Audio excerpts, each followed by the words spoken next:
As a barrister, you go to court, you meet people, you get to know them, but you get to know them in person, not just on paper.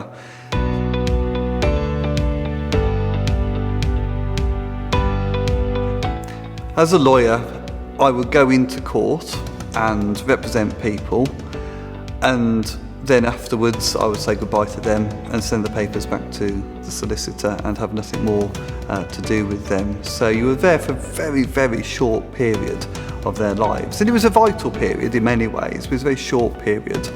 Whereas I think as a minister, I will be in people's lives for long term, and you have the opportunity to walk with them. And that's something which I feel God is calling me to do in a way which you can't do as a lawyer.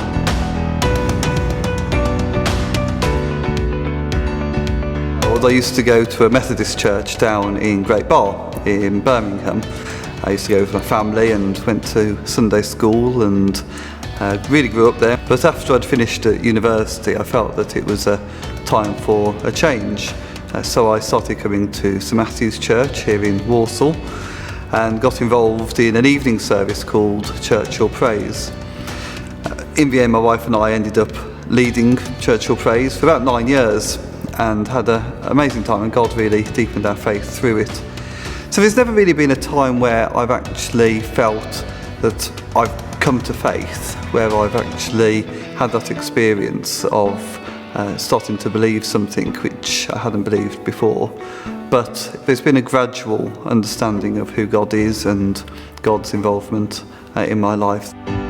I practiced as a barrister for about 15 years, mainly in civil law, but I ended up doing asylum and immigration law.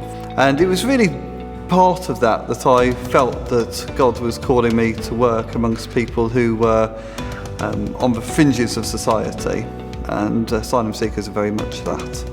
So it wasn't a great surprise in that way to feel called to do this kind of ministry, but it was a surprise to me to be called to ordination. One of the reasons I struggled with the idea of ordained priesthood was the fact that I had this very strong calling, I felt, to lay ministry, and I just think that lay ministry within the church is so important. And I spent a lot of time when my wife and I were leading Church Your Praise trying to encourage and raise up lay leaders, especially amongst young people, because I just felt that was really the hope for the church in many ways. People would say to me, "Oh, have you ever thought of getting ordained?" And I say, well, just because I'm at the front of church doesn't necessarily mean there's a call to ordination.